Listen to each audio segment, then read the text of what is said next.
Hare Krishna. So ಯಾವ ಭಾಷೆಯಲ್ಲಿ ಮಾಡಲಿ ನಮಗೆ? ಕನ್ನಡದಲ್ಲೇ ಮಾಡು. ಕನ್ನಡದಲ್ಲೇ ಮಾಡಿರಿ ಅಂತ ಹೇಳಿದ್ಮೇಲೆ ಕನ್ನಡದಲ್ಲೇ ಮಾಡ್ತೀನಿ ಇವತ್ತು. ಏನಂದರೆ ಹಿಂಗೆ ಕೂತಿರೋವಾಗ ಹಿಂಗೆ ಕುತ್ಕೊಂಡು ಹಿಂಗೆ ಮಾತಾಡುವಾಗ ಇವತ್ತು ತುಂಬ ವಿಷಯ ತಿಳಿಸ್ಕೊಟ್ಟ ನನ್ನ ಸ್ನೇಹಿತ. ಆ್ಯಕ್ಚುಲಿ ಸಿಕ್ಕಿದಾಗೆಲ್ಲ ಬೇಜಾನು ಹೇಳ್ತಾನೆ ಅವನು. ಇವತ್ತಿನ ವಿಚಾರಧಾರೆ ಹೆಂಗಿತ್ತು ಅಂತ ಅಂದರೆ ವಾಟರ್ ಎಲಿಮೆಂಟು. ನೀನು ಹೇಳ್ಬೇಕು, ಮತ್ತೆ ನಾನು ಮರ್ತೋಗ್ಬಿಟ್ಟಿದ್ದೀನಿ. ತಿರ್ಗಾ ನೀನು ಕೇಳಿದಾಗ ಅದು ಜ್ಞಾಪಕ ಬರೋದು ನನಗೆ. ಅಯ್ಯೋ, ಇವಾಗ ಇವ್ನು ಮಾಡಿದಾಗ ಗೊತ್ತಾ, ಇವಾಗ ಇವ್ನು ಮಾಡಿದ ಹೆಂಗಂದ್ರೆ ಚಾನಲಿಂಗು. ಅಂದರೆ ಹೆಂಗಂದ್ರೆ ಕೆಲವೊಂದು ಏನಿರುತ್ತೆ ಇನ್ಫಾರ್ಮೇಷನ್ನು, ಆ ಡೇಟಾ ಅಂತ ಅನ್ಕೊಳ್ಳೋಣ. ಡೇಟಾ ಅದು ಬೇರೆ ಕಡೆಯಿಂದ ಡೌನ್ಲೋಡ್ ಆಗುತ್ತೆ, ಡೌನ್ಲೋಡ್ ಮಾಡ್ಕೊಬೋದು. ಧ್ಯಾನಕ್ಕೆ ಕೂತಿದಾಗ ಡೌನ್ಲೋಡ್ ಆಗುತ್ತೆ. ಡೌನ್ಲೋಡ್ ಮಾಡಿಕೊಂಡು ಅದನ್ನ ಇನ್ನೊಬ್ರಿಗೆ ಸಂದೇಶ ಕೊಡೋದು. ಒಂದು ಯೋಗಿಗಳು ಹಂಗೆ ಮಾಡ್ತಾರೆ, ಅಥವಾ ಋಷಿಮುನಿಗಳು ಕೆಲವೊಂದ್ಸಲಿ ಹಂಗೆ ಮಾಡ್ತಾರೆ. ಅವ್ರಿಗೆ ಗೊತ್ತಿರೋ ವಿಚಾರಧಾರೆಗಳು ಅವ್ರಿಗೆ ಗೊತ್ತಿರುತ್ತೆ, ಬಟ್ ಅವ್ರಿಗೆ ಗೊತ್ತಿಲ್ಲದೆ ಇರೋದನ್ನ ಹೆಂಗೆ ತಿಳ್ಕೊಳ್ಳೋದು ಅಂದರೆ ಅದನ್ನ ಚಾನಲಿಂಗ್ ಅಂತ ಅಂತೀವಿ. ಒಂದು ಫೋರ್ಸಿಂದ ಚಾನಲ್ ಮಾಡ್ಕೊತೀವಿ. ಚಾನಲ್ ಮಾಡಿಕೊಂಡು ಆ ಇನ್ಫಾರ್ಮೇಷನ್ನ ಇನ್ನೊಂದು ಡೇಟಾ ಮುಖಾಂತರ, ಅಂದರೆ ಲ್ಯಾಂಗ್ವೇಜ್, ಒಂದು ಭಾಷೆ ಮುಖಾಂತರ ಮನುಷ್ಯಂಗೆ ಅರ್ಥ ಆಗೋ ಒಂದು ಇದ್ರ ಮುಖಾಂತರ ಇನ್ನೊಬ್ರಿಗೆ ಕೊಟ್ಟಿರ್ತೀವಿ ಅಲ್ವಾ. ಸೊ ಇದನ್ನ ಚಾನಲಿಂಗ್ ಅಂತ ಅಂತೀವಿ. ಸೊ ಇದಕ್ಕೆ ಮೇಯ್ನ್ ಬೇಕಾಗಿರೋ ಎಲಿಮೆಂಟ್ ಬಂದ್ಬಿಟ್ಟು ನೀರು. ಏನಕ್ಕಂದರೆ ನೀರು, water is a very friendly conductor of good and electricity. ಅಂದರೆ ಈಸಿಯಾಗಿ ದೈವಶಕ್ತಿ ಜಾಸ್ತಿ ಇರುತ್ತೆ. ಆವಾಗ ಹಿಂಗೆ ಜ್ಞಾಪಿಸ್ತಾ ಇರು, ಕನ್ನಡ ವಾಪಸ್ ಬರ್ತೀನಿ ನಾನು ಅವಾಗ. ಅದರಲ್ಲಿ ದೈವಿಕತೆ ಜಾಸ್ತಿ ಇರುತ್ತೆ. ಅಂದರೆ ಅರ್ಥ ಏನಂದರೆ, ಇವಾಗ ಒಂದು ತೀರ್ಥನೇ ಆಗಿರ್ಬೋದು, ಏನೋ ಒಂದು, ಇವಾಗ ಉಪ್ಪು ಕೈಯಿಂದ ಕೈ ಕೊಡಬಾರ್ದು ಅಂತ. ಏನಕ್ಕಂದರೆ ಅದರಲ್ಲಿ ಗ್ರಾಸ್ಪಿಂಗ್ ಪವರ್, ಹೇಳ್ಕೊಳ್ಳೋ ಅಂಥ ಒಂದು ಗುಣಗಳು, ತತ್ವಗಳು ಜಾಸ್ತಿ ಇರುತ್ತೆ. ಅದಕ್ಕೆ ಕೈಯಿಂದ ಕೈ ಕೊಟ್ಟಾಗ ಏನಾಗುತ್ತೆ, ಅವನ ತತ್ವ ಇವನಿಗೆ ಸೇರೋದು, ಅಥವಾ ಇವನದು ಕರ್ಮ ಅವನಿಗೆ ಅಂಥ ಸಾಧ್ಯತೆಗಳಿರುತ್ತೆ. ಏನಕ್ಕಂದರೆ ಅದರಲ್ಲಿ ಆ ಥರ ಒಂದು ಋಣ ಸೇರೋದು, ಅದಕ್ಕೆ ಕೈಯಿಂದ ಕೈ ಕೊಡಬಾರ್ದು, ಹಂಗೆಲ್ಲ ಇರುತ್ತೆ. ಅದೇ ಥರ ನೀರು. ಇವಾಗ ನಮ್ಮ ತಗೊಂಡೆ ನೀರು, ಆವಾಗ ಇವಾಗ ಅವನ ತತ್ವ ಏನಿರುತ್ತೋ ಅದು ಆ ನೀರಲ್ಲಿ ಸೇರಿರುತ್ತೆ. ಇವಾಗ ಅವ್ನ ದೈವಿಕತೆ ತತ್ವ ಏನು ಅವ್ನು ಪ್ರಾಕ್ಟೀಸ್ ಮಾಡ್ತಾನೆ, ಅದು ನಾನು ಸೇವನೆ ಮಾಡ್ದಂಗೆ. ಅದಕ್ಕೆ ಯಾವಾಗೂ ಇವಾಗ ಈ ಕಮಂಡ ಎಲ್ಲ ಇಟ್ಕೊಂಡು ಓಡಾಡ್ತಾರಲ್ಲ ಋಷಿಮುನಿಗಳು, ಏನಕ್ಕೆ ಇಟ್ಕೊಂಡು ಓಡಾಡ್ತಾರೆ ಅಂದರೆ ಅದು ನಂಗೆ ಇವಾಗೇ ಗೊತ್ತಾಗಿದೆ, ಅದು ಅವ್ನು ಹೇಳ್ಕೊಟ್ಟಿದ್ದು ಗೊತ್ತಾಯಿತು. ಆ್ಯಕ್ಚುಲಿ ಮೆಡಿಟೇಷನಲ್ಲಿ ಕೂತಿರ್ತಾರಲ್ಲ, ಯೂಶುವಲ್ ಆಗಿ ನದಿ ಹತ್ರ ಮೆಡಿಟೇಷನ್ ಕೂತಿದ್ದಾಗ ಆ ನದಿನೂ ನಾವು ಆ್ಯಕ್ಚುಲಿ ಕ್ಲೆನ್ಸ್ ಮಾಡ್ತಾ ಇರ್ತೀವಿ. ಏನಕ್ಕಂದರೆ ಮಂತ್ರ ಶುದ್ಧಿ ಮಾಡ್ತಾ ಇರುತ್ತೆ. ಎಲ್ಲ ಪಂಚಭೂತಗಳನ್ನೂ ಕೂಡ ಶುದ್ಧಿ ಮಾಡೋ ಒಂದು ಪವರ್ ಇರುತ್ತೆ ಆ ಸೌಂಡ್ಸಲ್ಲಿ. ಏನಕ್ಕಂದರೆ ಪೂರ್ತಿ ಕ್ರಿಯೇಷನ್ನೇ ಸೌಂಡ್ ಅಲ್ವಾ. ಸೊ ಆ ಸೌಂಡ್ಸಲ್ಲಿ ನೀವು ಆಬ್ವಿಯಸ್ಲಿ ಅದು ಚಾನಲ್ ಮಾಡುವಾಗ ನಿಮ್ಮ ಅರೌಂಡು ಅದೇ ಎನರ್ಜಿ ಸರ್ಕ್ಯುಲೇಟ್ ಆಗ್ತಾ ಇರೋವಾಗ ಎಲಿಮೆಂಟ್ ಯಾವುದಿದೆ ಅಕ್ಕಪಕ್ಕ, ಏರ್, ವಾಟರ್, ಫೈರ್ ಎಲ್ಲ ಇದ್ದೇ ಇರುತ್ತೆ ಅಲ್ವಾ. ವಿತಿನ್ ಫೈರ್ ಆನ್ ಆಗಿರೋವಾಗ ಎಕ್ಸ್ಟರ್ನಲ್ಲಿ ವಾಟರ್ ಸೋರ್ಸ್ ಫಿಸಿಕಲ್ ಇದ್ದಾಗ ಏನಾಗುತ್ತೆ, ಒಬ್ವಿಯಸ್ಲಿ ಆ ಎನರ್ಜಿ ಅದರಲ್ಲೂ ಮ್ಯಾನಿಫೆಸ್ಟ್ ಆಗುತ್ತೆ. ಅಂದರೆ ಆ ಶಕ್ತಿ ಎಲ್ಲ ಹೋಗೋದು ಅಲ್ಲಿ ಕುತ್ಕೊಳ್ಳುತ್ತೆ ಅನ್ನೋ ಥರ. ಸೊ ಆ ಕಮಾಂಡ ಇಟ್ಕೊಂಡು ಪ್ರಾಕ್ಟೀಸ್ ಮಾಡಿರುವಾಗ, ಅಂದರೆ ಆ ಥರ ಮಾಡಿದಾಗ ಏನಾಗುತ್ತೆ, ಆ ಶಕ್ತಿಯೆಲ್ಲ ಅದ್ರಲ್ಲಿ ಹೋಗಿ ಸೇರಿರುತ್ತೆ. ಅದಕ್ಕೆ ಅದೇ ನೀರನ್ನ ಅವರು ಸ್ವೀಕಾರ ಕುಡಿಯೋಕ್ಕಾಗಿರಲಿ, ಅಥವಾ ಇನ್ನು ಶಾಪ ಕರ್ಸ್ಗೂ ಯೂಸ್ ಮಾಡುವ, ಅಥವಾ ಬ್ಲೆಸ್ಸಿಂಗ್ಸ್ಗೂ ಯೂಸ್ ಮಾಡ್ಬೋದು, ಯಾರಿಗಾನ ಹೊರ ಕೊಡೋಕ್ಕೂ ಆಗಿರಲಿ ಅಲ್ವಾ, ಆ ಥರ ಉಪಯೋಗಿಸ್ತಾರೆ. ಸೊ ಏನಕ್ಕಂದರೆ ಅದರಲ್ಲಿ ಒಂದು ದೈವಿತತ್ವ ಇರುತ್ತೆ. ಮತ್ತು ಅದ್ರದ್ದು ಇನ್ನೂ ಸ್ವಲ್ಪ ಡೆಪ್ತ್ ಇನ್ನೂ ಬೇರೆ ಇದೆ. ಬಟ್ ಇದು ಆ್ಯಕ್ಚುಲಿ ಇದು ಸೋರ್ಸ್, ಅಂದರೆ ಒಂಥರ ಮೇನ್ ಎಲಿಮೆಂಟ್ ಅಂತ ಅನ್ಕೊಬೋದು, ಮೇನ್ ಸ್ಟ್ರೀಮ್ ಡಿವೋಷನ್ ಥರ. ಬಟ್ ಆ ಕಮಾಂಡ್ ಆಗಿರೋ ಶೇಪು ಮತ್ತು ಅದ್ರ ಹಿಂದೆಗಡೆ ಇರೋ ಜಾಮೆಟ್ರಿಕಲ್ ಸ್ಟ್ರಕ್ಚರ್ಸು ಮತ್ತು ಅದೇನಕ್ಕೆ ಅದೇ ಥರ ಇದೆ ಅನ್ನೋದಕ್ಕೆ ಒಂದು ಬೇರೆ ಇದೆ. ಬಟ್ ಅದಕ್ಕಿಂತ ಮುಂಚೆ ನಾನು ನೀರು ಬಗ್ಗೆ ಕಂಪ್ಲೀಟ್ ಮಾಡಿಬಿಡ್ತೀನಿ, ಆಮೇಲೆ ಆ ಜಾಮೆಟ್ರಿಕಲ್ ಪ್ಯಾಟರ್ನ್ಸಿಗೆ ಬರೋಣ. ಮತ್ತು ನದಿ ಹತ್ರನೇ ಸ್ಪೆಷಲಾಗಿ ಏನಕ್ಕೆ ಕುತ್ಕೊತಾರೆ ಅಂತ ಅಂದರೆ ಧ್ಯಾನಕ್ಕೆ, ನದಿ ಹತ್ರ ನೀರಲ್ಲಿ ದೈವ ಶಕ್ತಿ ಎಳಿತಾ ಇರುತ್ತೆ. ಫಸ್ಟ್ ಆಫ್ ಆಲ್ ಆ ಇರೋ ಫೋರ್ಸ್ ಎಲ್ಲಿ ನಿಮಗೆ ಫ್ಲೋ ಇರುತ್ತೋ, ಮೂಮೆಂಟಮ್ ಇರುತ್ತೋ, ಅಲ್ಲಿ ಎನರ್ಜೆಟಿಕಲ್ ಮೂಮೆಂಟಮ್ ಇದ್ದೇ ಇರುತ್ತೆ. ಇಲ್ಲಿ ಜಾಸ್ತಿ ಇರುತ್ತೆ. ಅಂದರೆ ಇವಾಗ ಆ ನದಿ ತೀರದಲ್ಲಿ ಏನಿರುತ್ತೆ, ಅಲ್ಲಿ ನ್ಯಾಚುರಲಿ ನಿಮಗೆ ಇರುತ್ತೋ, ಅಲ್ಲಿ ನಾರಾಯಣ ಇದ್ದೇ ಇರುತ್ತೆ ಅಲ್ವಾ. ದೇವಸ್ಥಾನ, ಹಳ್ಳಿ ಮರ ಅಂತ ಜಾಗಗಳಲ್ಲಿ ಇನ್ನೂ ಸ್ವಲ್ಪ ಪವರ್ ಜಾಸ್ತಿ, ಅಂದರೆ ಅಲ್ಲಿ ಇನ್ನೂ ಜಾಸ್ತಿ ನೆಲೆಗೊಂಡಿರ್ತಾರೆ ಅಂತ. ಆ ಥರ ಇಲ್ಲೂ ಇರುತ್ತೆ ದೇವರು, ಅಲ್ಲೂ ಇರುತ್ತೆ. ಅದೇ ಎಲ್ಲ ಅಲ್ಲಿ ಪವರ್ಫುಲ್ ಆಗಿರುತ್ತೆ. ಕಾಡಲ್ಲಿ ಇನ್ನೂ ಪವರ್ಫುಲ್ ಆಗಿರುತ್ತೆ, ಓಷನ್ಸಲ್ಲಿ ಆ ಥರ. ಸೊ ಹೋಗ್ತಾ ಅದೇ ಥರನೇ ನದಿಯಲ್ಲಿ ಪವರ್ಫುಲ್ ಆಗಿರುತ್ತೆ. ಅಲ್ಲಿ ನ್ಯಾಚುರಲ್ ಫ್ಲೋ ಇದ್ದಾಗ ಏನಾಗುತ್ತೆ, ಇವಾಗ ಮತ್ತೆ ಡೌನ್ಲೋಡ್ ಅದನ್ನು ಫಸ್ಟ್ ಆಫ್ ಆಲ್ ಎಳಿತಾ ಇರುತ್ತೆ, ಸ್ವೀಕಾರ ಮಾಡ್ತಾ ಇರುತ್ತೆ. ಅದೇ ಟೈಮಲ್ಲಿ ನಿಮಗೂ ಎನರ್ಜಿ ನಿಮಗೂ ಅದೇ ಫೀಲ್ ಆಗುತ್ತೆ. ಎಕ್ಸಾಕ್ಟ್ಲಿ ಅದೇ ಎನರ್ಜಿ ನಿಮಗೂ ಫೀಲ್ ಆಗುತ್ತೆ. ನೋಡಿರ್ಬೋದು ಹೇಳು.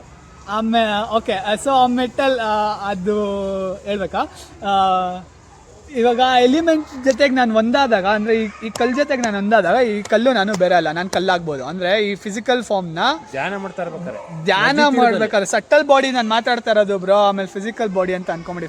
ನೀನು ಹೆವಿ ಹಾರ್ಡ್ ಕೋರ್ ಸಾಧನೆಗೆ ಹೋದಾಗ ಫಿಸಿಕಲ್ ಬಾಡಿನೂ ಟ್ರಾನ್ಸ್ಮಿಟ್ ಮಾಡ್ಬೋದು. ವೆರಿ ಸಟಲ್ ಫಾರ್ಮ್ ಮಾಡ್ತಾರೆ, ಮಧ್ವಾಚಾರ್ಯರು ಮಾಡ್ತಾರೆ. ಅಂದರೆ ಅದೇ ಗಾಳಿಯಿಂದನೇ ಆಚೆ ಬರೋದು, ವಾಪಸ್ ಗಾಳಿ ಆಗೋದು, ಅಥವಾ you know like very subtle forms. ಅಂದರೆ ನೀವು ಬೇಕಂದ್ರೆ ಈ ಮರ ಆಗ್ಬೋದು, ಅಥವಾ ನಿಂಗೆ ಯಾವ ಮೆಟಲ್ ಬೇಕು ನೀನು ಆ ಥರ ಆಗ್ಬೋದು. ಅಂದರೆ ನಿಂಗೆ you are very formless, you are very mobile in nature. ಅಂದರೆ ಫಿಸಿಕಲ್ ಬಾಡಿ ಮಾತಾಡ್ತೀನಿ, ಫಿಸಿಕಲ್ ಬಾಡಿ ಸ್ಪಿರಿಚುವಲ್ ಬಾಡಿ ಆಗೋಗಿದೆ ಇವಾಗ. ಅಷ್ಟು ಅಂದರೆ ನಂಗೆ ಅಷ್ಟು ಇಂಬೈಬ್ ಮಾಡ್ಕೊಂಡಿರ್ತೀವಿ ಎನರ್ಜಿನ. ಅಷ್ಟು ಇಂಬೈಬ್ ಮಾಡ್ಕೊಂಡಾಗ ಎಲ್ಲನೂ ಶುದ್ಧಿ ಆಗೋಗಿರುತ್ತೆ. ಅಂದರೆ ದೈಹಿಕ ಇದು ಫಿಸಿಕಲ್ ದೇಹನೂ ಅಷ್ಟು ಒಂದು ಸಟಲ್ ಫಾರ್ಮ್ ಬಂದಿರುತ್ತೆ.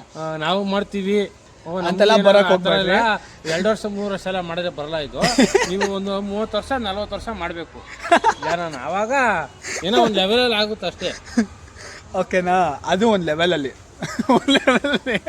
ಆ ರೇಂಜಿಗೆಲ್ಲ ಫಿಸಿಕಲ್ ಬಾಡಿನ physical body first of all dismantle ಮಾಡ್ಕೊಳ್ಳೋದೇ ಕಷ್ಟ ಇದೆ. ನೀವು ಇಲ್ಲಿಂದೆಲ್ಲ ಎಲ್ಲ 7 ಚಕ್ರದಿಂದ ನಾಟ್ಸ್ ಬಿಡಿಸ್ಕೊಳ್ಳೋ ಅಷ್ಟರಲ್ಲಿ ನೀವು ಸೈಕ್ ಆಗೋಗಿರ್ತೀರ. ನಿಮ್ಗೆ ಅದಕ್ಕೆ ಎಷ್ಟೋ ಜನ್ಮ ಬೇಕಾಗುತ್ತೆ. ನಿನ್ ಫಿಸಿಕಲ್ ಬಾಡಿನ ಸ್ಪಿರಿಚುವಲ್ ಬಾಡಿ ಮಾಡ್ಕೊಬೇಕು ಅಂತ ಅಂದ್ರೆ ದೇವ್ರಿಗೆ ಏನೇನೇನೇನು ಮುಟ್ಟಿರುತ್ತೋ ಅದೆಲ್ಲ ಈ ದೈವಿಕ ಕಣಗಳು ಹೊಂದಿರುತ್ತೆ, ದೈವ ಶಕ್ತಿಗಳಾಗೋಗಿರುತ್ತೆ. ಒಂಥರ ಸಟಲ್ ಫಾರ್ಮ್ ಆಫ್ ಡಿವಿನಿಟಿ ಅದು. ಅಂದ್ರೆ ಸ್ವಲ್ಪ ಕಮ್ಮಿ ಪ್ರಸಾದ ಅದೆಲ್ಲ ಇರುತ್ತೆ. ಓಡೋಗೋದು, ರಾಯರದು ಪ್ರಸಾದ ಎಲ್ಲ ತಂದ್ರೆ ಅದೇನ ಮಂತ್ರಾಕ್ಷತೆ ಅದೆಲ್ಲ ಒಂದು ಪವರ್ಫುಲ್ ಅಂದ್ರೆ ಶಕ್ತಿ. ಅದು ಇವಾಗ ದುಷ್ಟ ಶಕ್ತಿಗಳನ್ನ ಓಡ್ಸಕ್ಕೆ ಅದೆಲ್ಲ ತಾಂಬ್ತಾರೆ. ಆ ಯಂತ್ರ ಆ ತರ ಯೂಸ್ ಮಾಡ್ತಾರಲ್ವಾ, ಅಂದ್ರೆ ಒಂದ್ ಮೀಡಿಯಾ ಒಂದ್ ಡಿವೈಸ್ ತರ ಯೂಸ್ ಮಾಡ್ತಾರಲ್ವಾ ಅದನ್ನೆಲ್ಲ. ಸೊ ಅದೇ ತರ ನೀವು ಯಾವ್ದಾದನ್ನ ಯಾವ ಎಲಿಮೆಂಟ್ನ ಯಾವ್ದಕ್ಕೆ ಯೂಸ್ ಮಾಡ್ಕೊಬೇಕು ಅಂತ, ಹೆಂಗ್ ಯೂಸ್ ಮಾಡ್ಕೊಬೇಕು ಅಂತ ನಿಮ್ಗೆ ಗೊತ್ತಿದ್ರೆ ವಾಟರ್ ಇಸ್ ಬೆಸ್ಟ್. ವಾಟರ್ ಬೇಗ ರಿಸಲ್ಟ್ ಕೊಡುತ್ತೆ.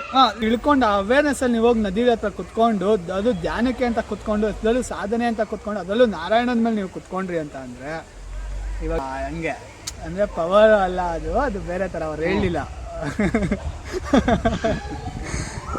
ಹಂಗೆ. ಆಮೇಲೆ so water is really best in that way. ಅದಾದಮೇಲೆ ಇವಾಗ ಯಾವುದೇ ಆಶ್ರಮಗಳು ಏನೇ ಒಂದು ತೊಗೊಂಡ್ರು ಅಲ್ಲಿ ನದಿ ಹತ್ರನೇ ಮಾಡಿರ್ತೀವಿ ನಾವು. ಏನಕ್ಕೆ ಮಾಡಿರ್ತೀವಿ ಅಂದರೆ ಎಲ್ಲಿ ನೀರಿರುತ್ತೆ ಅಲ್ಲಿ ಜೀವ ಇರುತ್ತೆ, ನೀರಿಂದನೇ ಜೀವ ಶುರು ಆಗಿದ್ದು. ಸೊ ಎಲ್ಲ ಪ್ರಾಣಿಗಳು ಅಲ್ಲಿ ಜೀವ, ಭೂಮಿ ಇರೋದೇ ನೀರಿಂದಾನೆ. ಭೂಮಿ ಇರೋದು 72 ಭಾಗ ನೀರೇನೆ ಇರೋದು. ಸೊ ನಿಮ್ಗಲ್ಲಿ ಎಲ್ಲಿ ಜೀವ ಇರುತ್ತೋ ಅಲ್ಲಿ ದೈವ ಇರುತ್ತೆ ಅಂತ ನಂಬ್ತೀವಿ ನಾವು. ಎಲ್ಲಿ ನೀರಿರುತ್ತೋ ಅಲ್ಲಿ ಜೀವ ಇರುತ್ತೆ, ಎಲ್ಲಿ ಜೀವ ಇರುತ್ತೋ ಅಲ್ಲಿ ದೈವ ಇರುತ್ತೆ. ಸಿಂಪಲ್ ಆಸ್ ದಟ್, ಸರಿನಾ? ಸೊ ಆ ವೇಲೂ ಹೆವಿ ಕನೆಕ್ಷನ್ ಅಲ್ಲಿ. ಇದೆಲ್ಲ ಹೆಂಗಂದ್ರೆ ನೀವು ಹಂಗಂಗೆ ಹೋಗ್ತಾ ಡಿಕೋಡ್ ಮಾಡ್ಕೊಂಡು ಹೋಗ್ಬೇಕು. ನಾವು ಕುತ್ಕೊಂಡು ಮಾತಾಡೋವಾಗ ಹಂಗೆ ಲೈಟಾಗಿ ಡಿಕೋಡ್ ಆಯಿತು, ಹಂಗೆ ಸುಮ್ಮನೆ ಏನು ಹೇಳೋಣ, ಹಂಗೆ ಒಂದೇ ಒಂದು ಎಲಿಮೆಂಟ್ ಬಗ್ಗೆ ಮಾತಾಡೋಣ ಅಂತ, ವಾಟರ್ ಎಲಿಮೆಂಟ್ ಬಗ್ಗೆ ಮಾತಾಡೋಣ ಅಂತ ಅಂದಾಗ ಇದು ಬಂದಿದೆ. ಆ್ಯಕ್ಚುಲಿ ವಾಟರ್ ಎಲಿಮೆಂಟು ಅದ್ರ ಬಗ್ಗೆನೂ ಇರಲಿಲ್ಲ.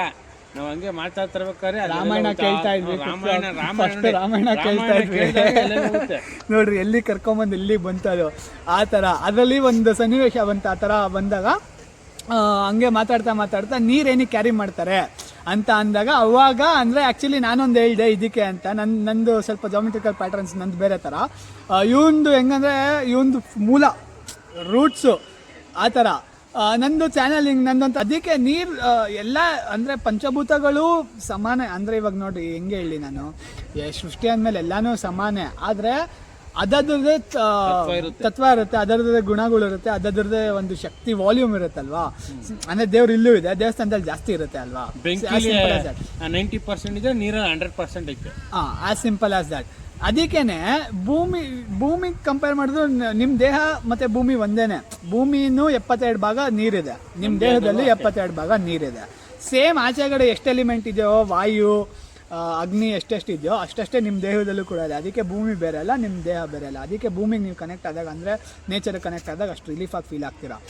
ಅದ್ರಲ್ಲಿ ಜಾಸ್ತಿ ಯಾವ್ದಿರೋದು ವಾಲ್ಯೂಮ್ ಇವಾಗ ನೀರೇ, 72 ಭಾಗ ಅಲ್ವಾ. ಅಂದರೆ ಬೇರೆದು ಪವರ್ಫುಲ್ಲೇನೆ, without it it's nothing. But still ಅಂದರೆ ಆ ಅರ್ಥದಲ್ಲಿ ಆ ಕಾಂಟೆಕ್ಸ್ಟಲ್ಲಿ ಅರ್ಥ ಮಾಡ್ಕೊಳ್ಳೋ ಥರ ಬಂದರೆ ನೀರು will play a very prominent role in everybody's life. Is because ಇವಾಗ ನೀರಿಲ್ದೆ ಯಾವ ಜೀವಿನೂ ನೀರಿಲ್ದಿರ 2 ದಿನ ಯಾರಿಗೂ ಇರಕ್ಕೆ ಆಗಲ್ಲ ಅನ್ಕೊಂಬಿಡಿ ಲೆಕ್ಕಾಚಾರ. ನೀರಿಲ್ದಿರ ಯಾವ ಜೀವಗಳು ಇರಲ್ಲ. ಸೊ ಯಾರೋ ನೋಡ್ಬಾರ್ದವ್ರು ನೋಡ್ತಾವ್ರಿ ಈ ವಿಡಿಯೋನ, ಅದಕ್ಕೆ ರೀಚ್ ಆಯ್ತಾ ಇಲ್ಲ. ಬರ್ತಾ ಇಲ್ಲ bro ಚಾನಲಿಂಗು. I mean see even ಅಂದರೆ ನನ್ನ ಚಾನಲ್ ಮಾಡುವಾಗ ಯೂಶುವಲ್ ಆಗಿ ಫ್ಲೋ ಹೆಂಗೆ ನಾವಿಬ್ಬರೇ ಕುತ್ಕೊಂಡು ಮಾತಾಡೋವಾಗ ನೀವು ಕೇಳಿಸ್ಕೊಂಡು ಸೈಕೆ ಆಗೋಗ್ತೀರಿ, ಏನು ಹಿಂಗೆ ಮಾತಾಡ್ತಾರಲ್ಲ ಇವರು ಅಂತ. ಟೇಪ್ ಮಾಡಿದಾಗ ಬರೋದು ಏನಿಗೆ ಗೊತ್ತಾ, ಬರಲ್ಲ, ಯಾರೋ ನೋಡ್ತಾವ್ರೆ, ಯಾರು ತಗ್ಲಾಕೊಡ್ರಿ ಐತೆ ನಿಮಗೆ. ಸೊ ಆ ಥರ ಯಾರಿಗೆ ಎಷ್ಟು ರೀಚ್ ಆಗಬೇಕು ಅಷ್ಟೇ ರೀಚ್ ಆಗುತ್ತೆ, ಏನೂ ಮಾಡೋಕ್ಕಾಗಲ್ಲ. ಬಟ್ ಇನ್ನೂ ರೀಚ್ ಮಾಡ್ಸೋಣ. ವೆನ್ ಇಟ್ಸ್ ಟೈಮ್ ಆಬ್ವಿಯಸ್ಲಿ ನಾವಿಲ್ಲ ಇನ್ನೊಬ್ರು ಬಂದು ಅದನ್ನ ನಿಮಗೆ ತಲುಪಿಸ್ತಾರೆ. ಅದನ್ನು ತಲುಪಿಸಿಲ್ಲ ಅಂದರೂ ಇನ್ನೊಂದು ರೀತಿಯಲ್ಲಿ ನಾನೇ ಬಂದು ತಲುಪಿಸ್ತೀನಿ, ತಲೆ ಕೆಡಿಸ್ಕೊಂಬೇಡಿ. ಕೈಗಳು ಬೇಜಾನಿದೆ, ರೂಪ ಹಲವಾರಿದೆ ಅಂತ. ಓಕೆ ಸಾಕಂತೆ. ಬಾಯ್. ಹರೇ ಕೃಷ್ಣ, ರಾಧೆ ರಾಧೆ. ಇವಾಗ ಜೈ ಶ್ರೀರಾಮ್ ಅಂತ ನೋಡಿ ಗೊತ್ತಿಲ್ಲ. ಜೈ ಶ್ರೀರಾಮ್. ಆಫ್ ಮಾಡಿ ಸಾಕು.